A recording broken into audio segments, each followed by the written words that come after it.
Hi friends, this video shows how to fix back, home and recent buttons not working issue. Please don't forget to subscribe this channel. Please like and share the video.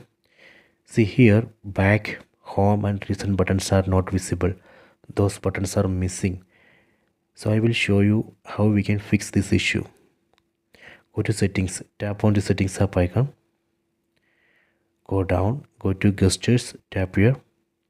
Go to navigation mode. Here you can see two options, gesture navigation, 3-button navigation.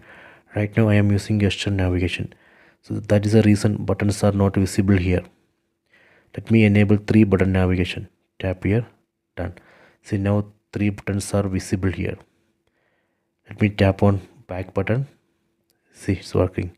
Tap on recent button, working. Tap on home button. See. So this way we can fix this issue. Back, home and recent buttons are not working. I hope you have enjoyed this video. Please subscribe this channel. Please like and share the video.